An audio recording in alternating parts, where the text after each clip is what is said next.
rather break bones and get sick. That's a hot take. It's Yeah, but I completely agree. I hate getting sick, dude. I can't with it. All right.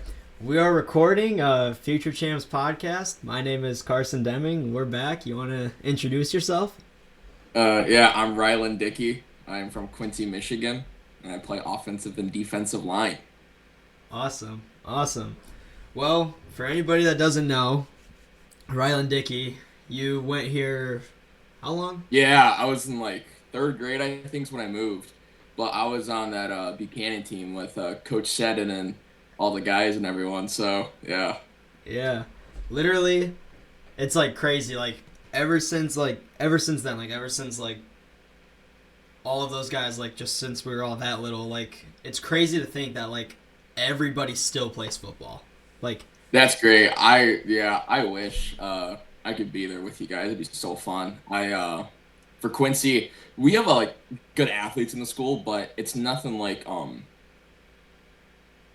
they all do their own like main sport. And plus where we live, just bad, not a bad area, but everyone just kind of does their own thing. It's not like as tight and close as Buchanan was. Um, yeah. what's your guys's? What is your conference again? The Big Eight conference, the Big Eight conference. The Big Yeah. Eight. So we schools. You guys play Union City a lot. Union City's in our conference. Oh, okay. Yeah, you guys gave them their only loss or regular season loss last year. That was tough. We got Bronson, who you guys have played before. Yeah, we played them this year. Did you guys? We're going to in the You're going 2026 to. season. Yeah. Oh, dude, that's gonna be tough. Is it at Bronson? Yeah. Oh, dude, hey, it'd be close. That'd be tough, dude. Yeah. That'd be really cool. Bronson's got a squad. They had a really good run this past year. I know they're losing a lot of their big guys, like their linemen, but they still got really good athletes, like Ben Stevens, who can run really well. And yeah, he's their. They run a pistol, so they have a double wing look, and yeah, they do a lot of motions and stuff like that. So Yeah. I remember. Oh gosh, it was such an interesting team. We played them my freshman year. That was when we had this guy, Nick Finn. He plays at Heidelberg now. It's a D3 college in Ohio. that's This pretty dude okay. was, oh my lord. I mean, I think he was like in like the 1,400-pound club. Oh, monster. Squatting 600 pounds, benching 400 pounds, deadlifting 400 pounds. He's an animal. He's an animal. Yeah. Oh yeah. Shout out to Nick Finn. He was a dog. He was a dog. Yeah. So our freshman year, Bronson. They didn't. I think they had 2 wins that year or 3 wins that year, but they had a pretty big fullback, 44. That dude was a tank. But besides that though, yeah. Um, yeah, you guys had some pretty good successful seasons the past few years, right? It's it's been interesting. I mean, we've had a 6-3 season for the past 4 years in a row. That's really good. That's Hopefully, good though. hopefully we're gonna be able to break that this year. Like break Yeah. that. See, I mean, like obviously it's like it's a winning season. Like you only have 3 losses, but like every single year it's been 6-3. We go into the playoffs, we lose first round. So it's always six Yeah. and three, 6-4, 6-3, 6-4. And I mean, Yeah. it's a tough seal to break. I mean, when it comes to our conference, we have Brandywine, Berrien Springs, Dowagiac, and we did have Benton Harbor. Then they got kicked out of our conference because when we played them in basketball, we had a really racist. I remember I game. saw seeing something on Facebook that your mom posted about. It was Yeah. like a fight happening or like a big brawl or something. We had a really racist ref, so he hated Benton Harbor. This guy was getting basketballs thrown at him. We had water bottles thrown at us, Gatorade bottles. It was That's crazy. ridiculous, dude. That's it. Yeah, and also didn't Benton Harbor suck the past few years in sports wise? In basketball, they've always been good at basketball, but when it comes to football, my freshman year, they had a QB who went to Wayne State, and then Okay. he dropped all the way down to NAIA. Ooh, Yeah, he had what happened? I don't know. I would assume grades. Oh, yeah, yeah. Isn't Dowagiac pretty good still though? Dowajak's pretty good at football. They beat us, unfortunately. It was a huge upset. We've been beating them, I think, 5 years in a row now, and And it happens, dude. I mean, it's part of it the game. happens. It happens. Yeah. You guys, So you guys though, lost. you guys though, Quincy, what was it like? Was this like your first So winning historically, season? so the past few years we haven't been good at all. So, my probably since my seventh grade year till my sophomore year, we've had consecutive losing seasons. Um, we just bad, just it just wasn't good. My freshman year we went 2-7. We started 2-2 and ended 2-7, and then my sophomore year we went 0-9. That was tough. That was really hard mentally on everyone. I mean, it's embarrassing. It's tough going 0-9. But this past year we went 5-4. We started 4-0 though, and yeah, we were hot, dude. We were hot. I think what our issue was we like are literally some of the play calls in the huddle were it's third and long, just throw it deep and just block and just go. I mean that was it. I mean it was great though. We our first loss was Union City this year. I believe we should have won that game. I think we beat ourselves. I mean they run the wing tee and the straight tee effectively. 3 or 4 yards every play. It's just kind of how they play. Um, we were in the red zone, I believe, like 5 times that game, and we executed twice. And that it just you can't have that, especially in close games like that. And then the week after we played Reading, that was an upset. That was we were 4-1. They were, I think, 2-3, and that's our rival. We have like this big bell for it too. We should have won that game. We were down 14-0. We came back 14. No, we came back 16-14, and then they scored a touchdown, and then it was pretty sloppy. Or no, they had 12. I don't know. It was a crappy loss. We didn't execute when we needed to. And then the week after that, we played Springport, who had a really good run in D8 this year. Yeah. They had a few, I think, 4 first-team All-Staters. Like they were pretty good.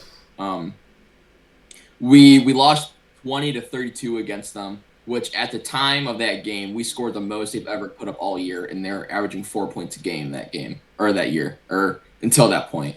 That was, although it was a loss, we felt proud of it because playoffs were still alive, and that's what we need to focus on. We couldn't dwell on it and sulk on the losses.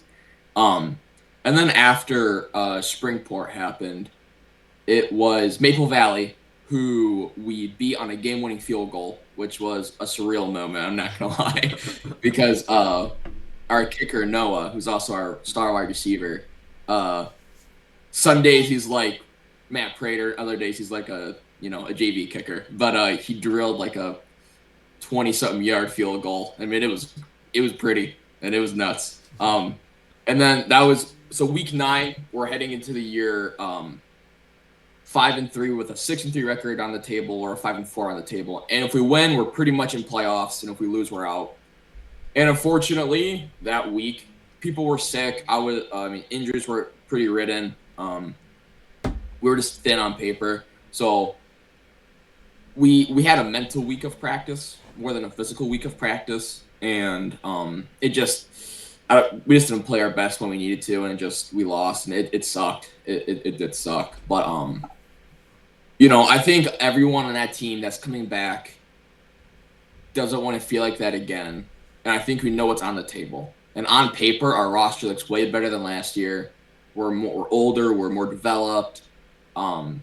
We had one senior last year going both ways, and his name was Ethan Pearson. That dude was a dog.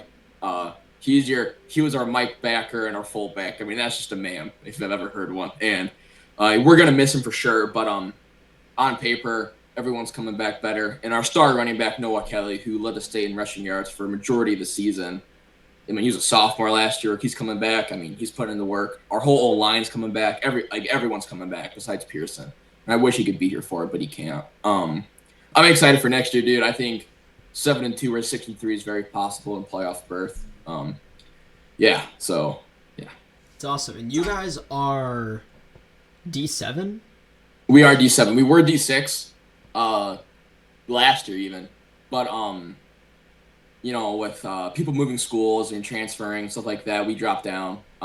We are one of the bigger D7 schools, but uh, we live next to Coldwater, which is a D3 school, which they're really Yeah. big, and we just have some kids from there that come to Quincy, and so although on paper we have a big enrollment or a bigger enrollment, it doesn't feel that way. 'Cause a lot of people do online school too.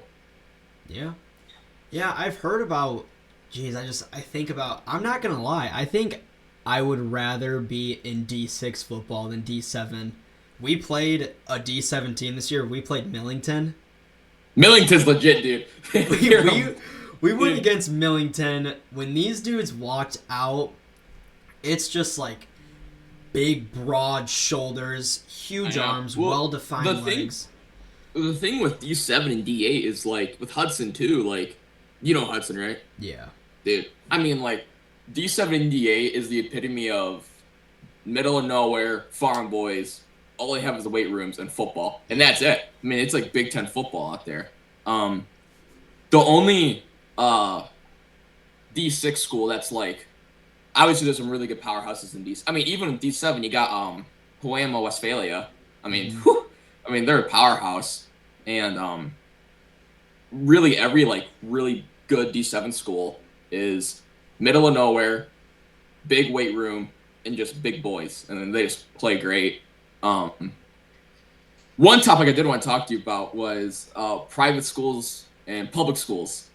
Do you think they Oh. should be separate, or do you think they should be? I think absolutely they should be separate. I agree. Like I think 6 out of the 8 state championships went to private schools, which is ridiculous. Yeah. And like Lumen should not be in D6. Lumen, That if we didn't lose to Napoleon, we would that's have who played Lumen. we would Yeah, have I played know. Lumen, and all the kids knew right there. Like, I mean, it was a horrible. We didn't have great leadership. We didn't have kids that were striving for excellence, as some would say.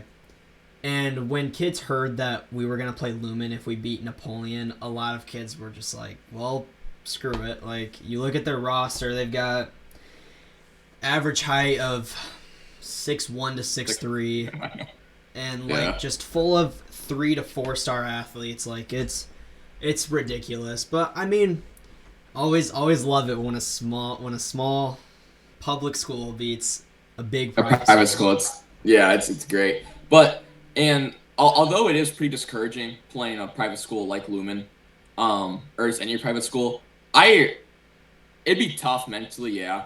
But I think it'd be cool, like going against some 4 stars or some 3 stars, and like, can I compete at the next level? And I think that's how people need to look at it. Like, you will not win every rep, and you may not win the game, and that's okay. Um, but if you know you can compete with that dude who's committed to some MAC school or Big Ten school or whatever, right? Like, you can do it. And I mean, if that's it, then that's all you need. Yeah, I know Alabama has enforced separation between private and public. I think it's great. Yeah. I think every state should. I think it's tough being a public school and then just a group of guys gets beat by money. I think that's awful, especially at the high school level. Um, Even college too with NIL. I mean, it's now it's even more one. Not saying the SEC didn't pay players with money earlier, but now that it's like $20 million rosters for 18 and 19-year-olds to even go to their school, I mean, like, shoot, dude. All because this guy can throw a football really good or run fast, he gets $2 million for committing to a school. I think that's ridiculous. It's crazy. I mean, I don't know if you've seen it, but the MHSAA has enforced Yeah, they NIL on did high do it. school That's, players. that's crazy. That's crazy. Could you imagine if Bryce Underwood was still in high school this year, or like if he was like for next year for the NIL? Like, it's ridiculous. It's crazy. It's crazy. It's And I think it's really changing and ruining people's character and love for the game. Like my dad, who was a part of the '03 team when you guys first won your first playoff game against Union City, like all they had was just guys who wanted to play and wanted to beat a guy. They didn't care about anything else. And then other people now, where it's like they just care about getting the money or getting the fame or whatever. Like I feel like it just derails a lot of character and integrity and build for oneself.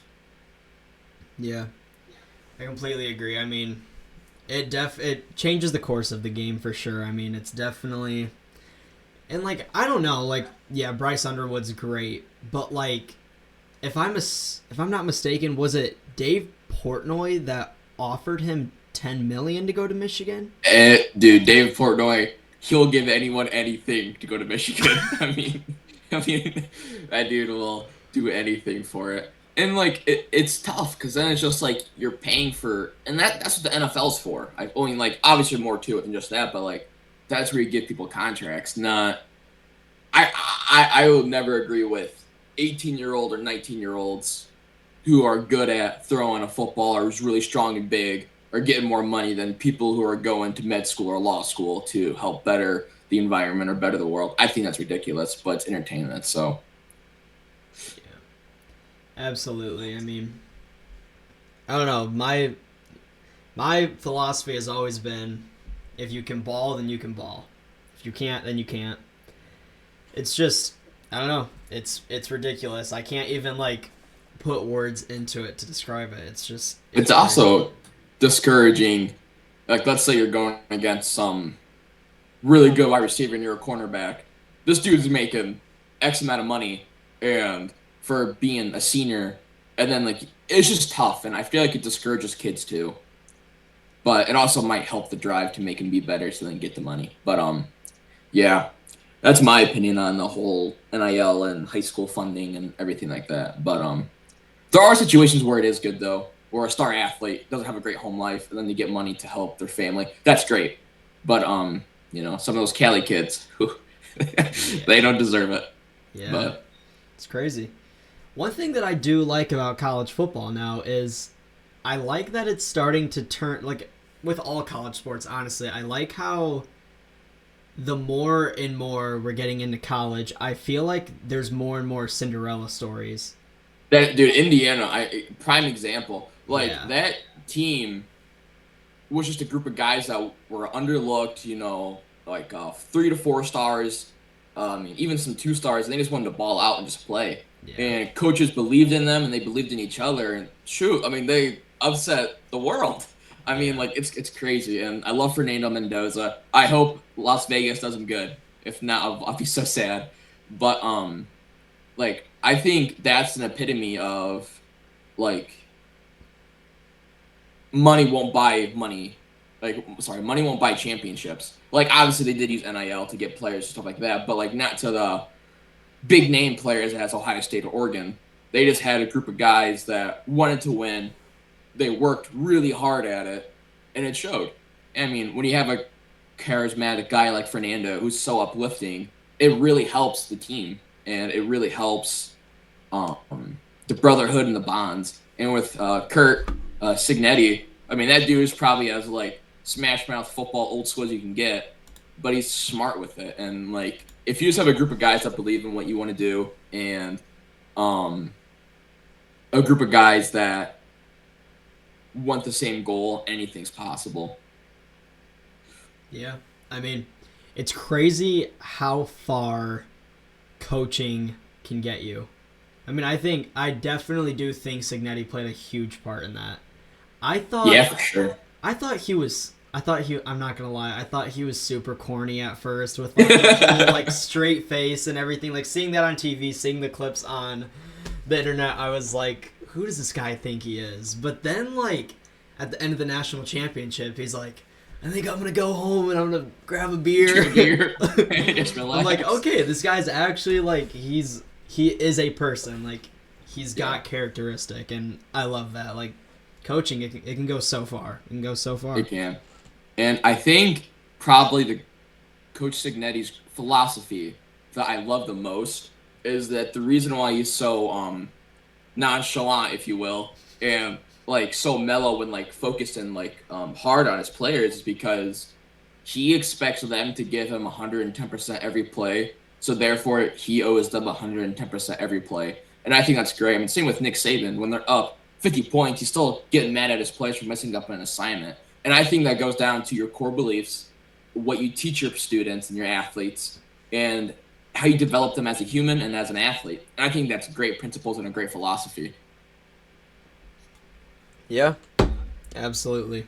It all, I mean, it all comes down to great coaching. If the players are going to buy in, I think culture is a big part of that though. Oh, for sure. What is your guys' like culture at Quincy? Like what is Our it culture, like? so we our culture for we have a few cultures, but I think the biggest one is play with confidence, do it right, and roll these dudes. Just roll them. I mean, that's just blunt. Like Ethan Pearson, our team anthem was "Rollin'" by Limp Bizkit because literally just before every practice, it was just roll these dudes. Like, and I assume I can't say the words that he would say here, but the pregame speeches was just roll these guys and more vulgar tone, but like that was it. I mean, in practice, our coach Lance, I love Lance. He's a great coach. He's taught me so much in life and everything. He remember one day we were having this sloppy. It was hot out. We were just getting sloppy and it wasn't great. And he was like yelling at all of us, and he's just like, "Roll these MFs," just like he's just like, "Who do you think you are? Like, play like you know who you are." And it's just like, play with an identity and play with a force, and play like you're gonna roll this dude. Play like you're better than him. Play like you're gonna make that throw. You're gonna break that tackle. You're gonna block him 5 yards down the field. You're gonna roll him. And Yeah. I love that philosophy and I love that culture. We have an acronym. It's called LEAD: leadership, effort, attitude, and determination. Yeah. And we say that every day, every practice for every game, and we just go out there, give it our all, and that's all you can do. That's all you can ask for. It's a great mentality. I've always admired the teams that have a more violent and a more aggressive approach to football. Yeah. Like our old coach, Fry, He sorry to cut you off. He went to Lakeland, right? Or that's what he Lakeshore. He went to Lake Lakeshore, Shore. yeah. Dude, is that a big school? Is that a They're D4. They're a D4 Oh yeah, school. yeah. So they're pretty big. Yeah, Pretty they're big. bigger. I think they're about it's somewhere between 700 and 900 kids, I believe. Well, good for him though. So, Yeah. do you guys have an idea of who's going to be the new head coach, or are they doing the interview We've process got right now? 10 coaching candidates right now. So there's a lot Do you of know names, or do you just? I know one, and it's the Edwardsburg defensive coordinator. Edwardsburg is a D4 Yeah, school. Edwardsburg is really good. They had a really good run last year, right? Yeah, Yeah. they're a T team. They run the T, but this Oh, guy he was with us our freshman year. And we had I think we were like between the divisions 6 and 9, we had the second best defense. And I think this was when White Pigeon was like I think they had like a 9-0 season. It was like 2023, I think. So White he Pigeons. held like a very tight defense when he was with us as the defensive coordinator. I mean, he's a huge Buchanan guy. He's an older dude, so he's got lots of ball knowledge, but he's very violent. Like I That's remember good. we had this kid, Kyle Lewis. He one of our players called him a roid monster. And Roid monster. they said he had roid rage. And I mean, he was jacked. He was always like goofing around at practice. I mean, he had determination though, and he gave the effort when the effort needed to be given. But I mean, I remember like this guy. He was just like, I know how good you want to be. I know where you want to go. He was like, you need to get your head out of your ass. You need to do this. Like, you need to do it right. And like, I mean, yeah, he's such an intense, such a violent dude. But I mean, I admire that. And our old coach, I mean, Fry, he was more so like, let's go get him, guys. Like, let's go give our best. Like, he was very, very, very timid. So I think if Buchanan were to introduce a little bit more of like what Quincy has, that would benefit us a lot. Yeah, and it helps a lot too when you have a coach that believes in the goal. Obviously, every coach does, but when the team buys in I mean, anything can be happening. Like, anything can be possible. Speaking of white pitchers, that's off topic, dude. Their fullback this year was like, I think he was like 6'4", 215. Dude was a monster. I watched film on him because they were playing Union City. The dude is no, he was 6'4", 250, not 250. He was 250. The dude had a cowboy collar, number 40. Dude, he would tuck that ball and just run. I mean, he's a monster. Anyways, yeah, dude, so our head coach Ryan Haston, he's a more timid guy, like strategic about things, and like he tries to plan things more. His brother Lance, who was the coach I was talking about earlier, that dude is just they're complete opposites. Like Ryan is more smart, or Lance is smart too, but Ryan is smart, tries to plan things out, and then just tries to like strategically apply things. Lance is just, mess around, find out. Let's see where we're at. They'll find out if we mess up, and we'll mess them up too. Then our other coach, Coach Bach, who historically is the greatest or most winningest coach in Quincy history, had a few really good seasons in like early 2000s and late 90s. He's our offensive line coach. He's pretty. He gets pretty into it, but not how Lance does. Lance, like, veins go through his forehead. That's how you know. I'm sure his blood pressure's terrible, but it's all right. You guys have a week 3 game yet? Sorry. Week 3 game. We do. Let me check real quick. It's on my Instagram real quick. We were gonna play Poema Westphalia this year, but they dropped us. So yeah. That was nice of them. It was really nice of them. Week 3 is Stockbridge, who is in our conference, but they're leaving after I graduate. Do you not have a week 3 game? Not at the moment. Our athletic director was like, I don't know. He's never been big on football, and for some reason he gave it. We always have this huge rivalry with Berrien Springs. It used to be Brandywine. Now it's Berrien. Like, our blood boils for them. Mm-hmm. And they have had a bye week every week just for us, or every year just for us. Just so they have a full week, no games, no nothing, just to prepare for us. And we beat them for the first time in like 3 years last year. I still had that really big run too, so. Yeah. Oh. I bet that was pretty sick. It was awesome. I remember all of my friends were like going crazy after. They were like, "Do you know how far that run was?" I was like, "How far?" They were like, 67 yards. I was That's like, awesome. "Oh, awesome."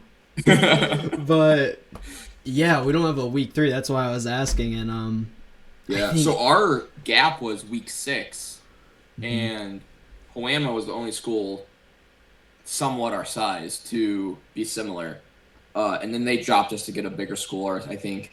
And then we picked up, as of right now, Mount Pleasant Sacred Heart, which is a D8 school, but they're like a really small D8 school.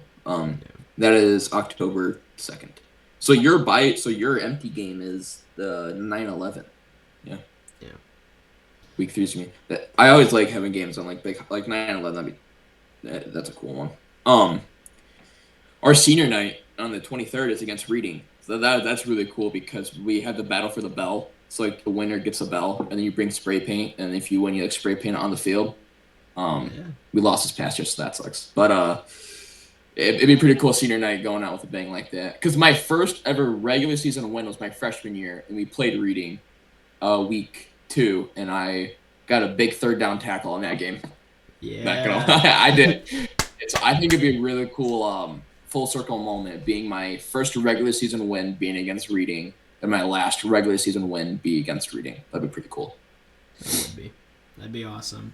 Rivalry games are always so special. There's just always something about it. Just being on the field and like the stadium pulse, it's always so cool. So with Reading, there are rivals because of the bell and because it was like this big fight that happened many years ago. Our now rivals is Union City and Bronson. We hate. I mean, those guys. Yeah, not good schools, not good people. But yeah, we don't like those schools. But yeah, my dad when he went to Buchanan, he said that they hated Berrien because they were always good, and then when they had that really good team in '03 and '04, uh, and then they beat them. It's pretty cool. Pretty cool. Yeah. I think honestly that 03-04 team, that might have been the last time we've won a district title, if I'm not mistaken. It was either 03-04 or 04-05. I can't remember.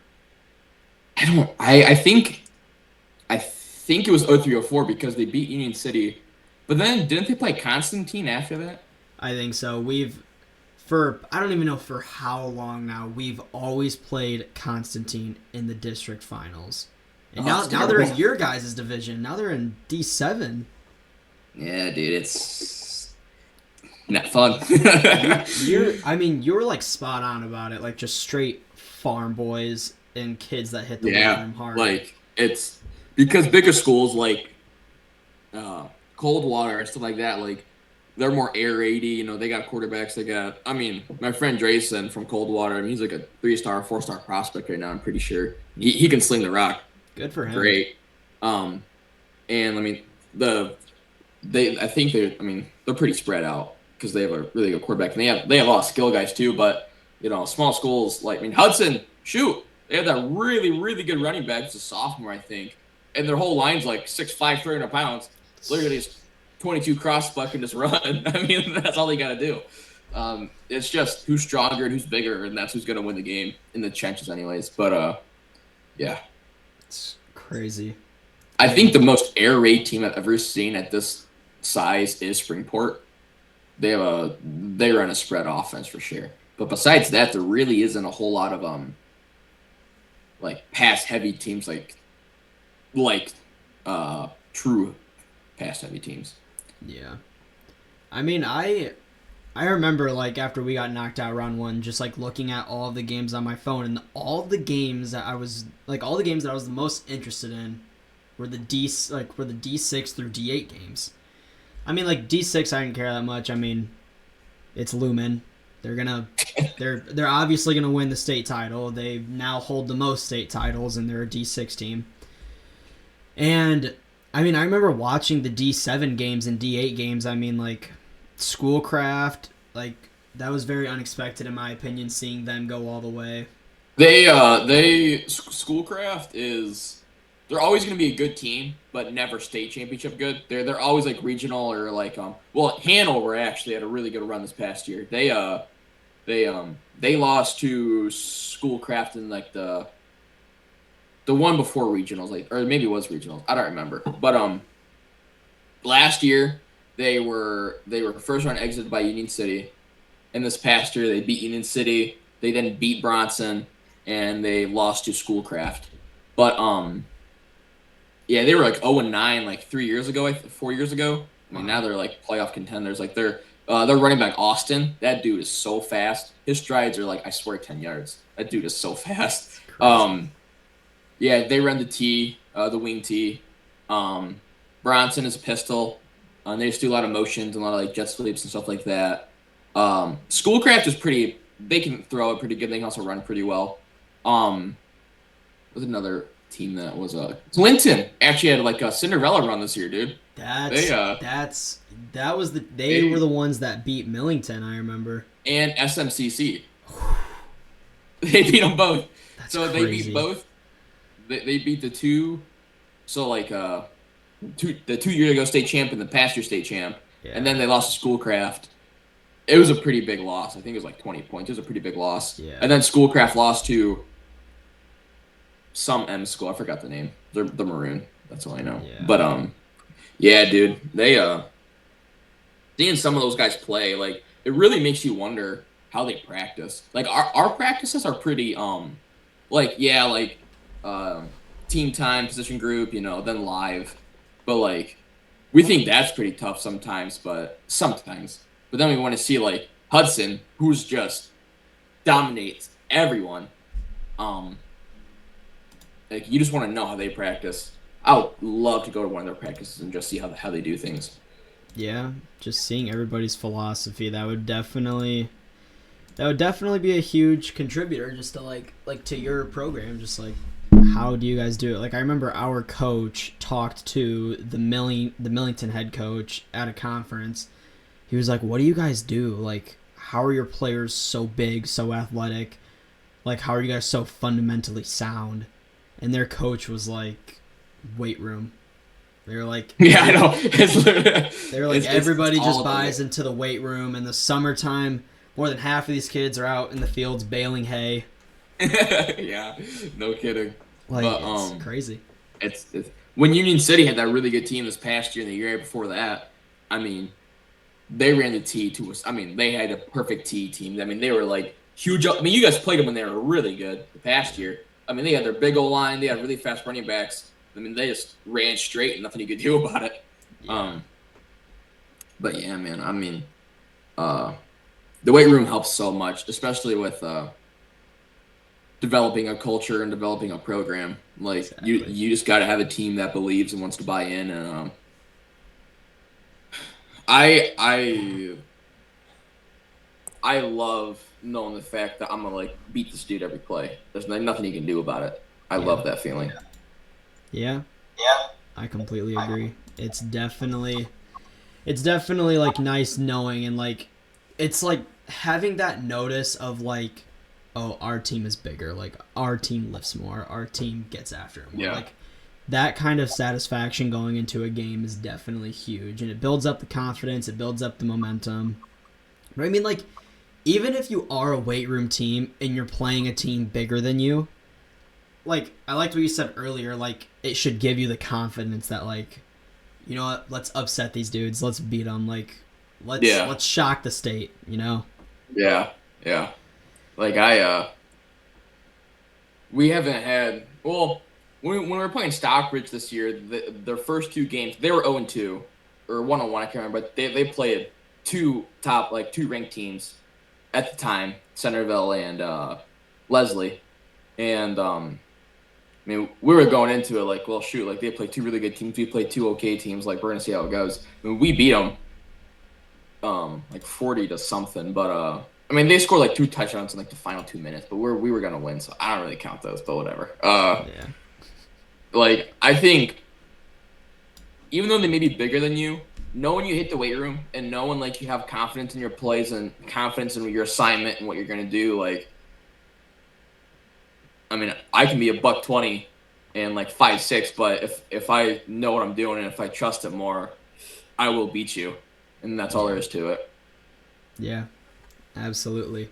Confidence is key. But to get away from high school football, so Yeah. you're a Michigan fan? I okay, so my college take is I don't watch college football to where I have a favorite team. But I grew up in Alabama for a bit. So I am a Bama boy. All right. I am a Bama boy. All right. But I am kind of fading away. I love Nick Saban, and that was it. Um but I don't like now. I don't like all the flash. I miss when they were all about just rolling dudes and just playing hard, not all the flash and stuff. If I had a favorite Big Ten team, it probably would be Michigan State. You're right there. You're right there with Kirk.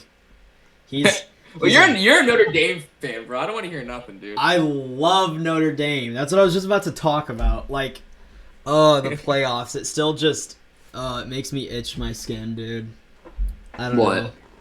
Just not getting in, like, we had everything. Look. Even then, though, I really don't think you guys would have done anything. I don't know. I mean, okay, you should have been in over James Madison, yeah. You should have been in over Tulane, yeah. But so should have BYU, but BYU lost to Texas Tech twice.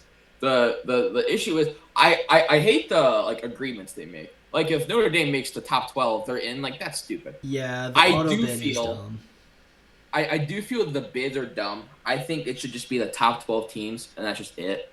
I like it black and white. I don't really care about all the extra well, a Power Five or like a G5 team or whatever has to make it. I think that's stupid, but I think it showed with James Madison getting smoked by Oregon and Tulane getting mollywopped by Ole Miss or whatever. Yeah. Um, it was bad, but Indiana still would have won it all, and I don't care.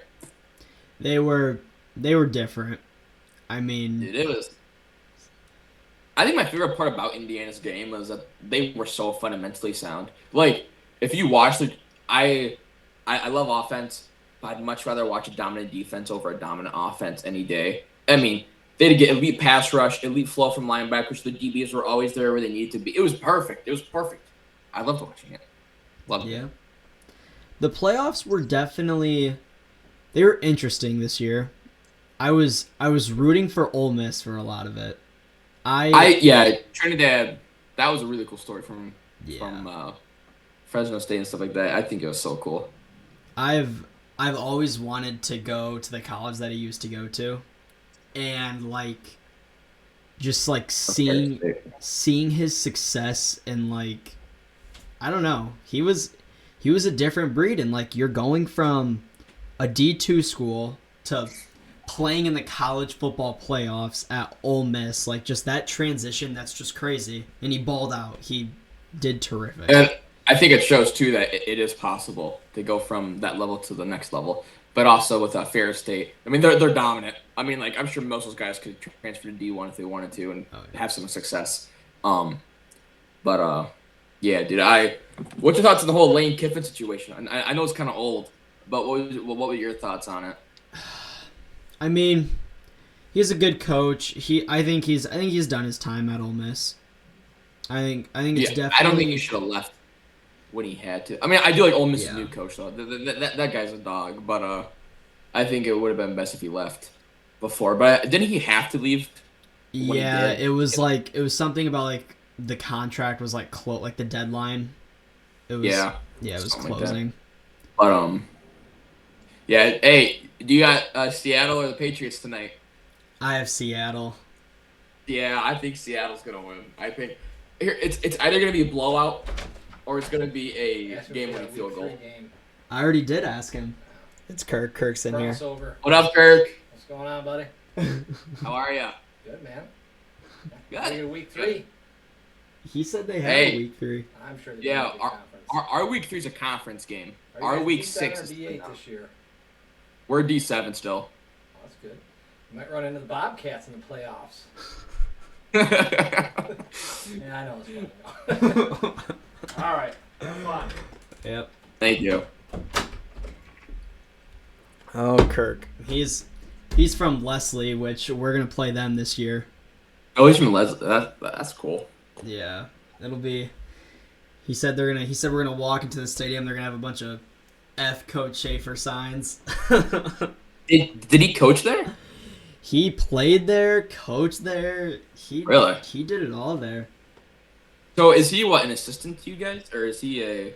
He was our tight ends coach, but now I mean, since we have no head coach anymore, it's just we don't have a coaching staff. But yeah, 'cause it's all. hopefully he stays on. Hopefully. Hopefully, yeah. Yeah, we have How many coaches do you guys have?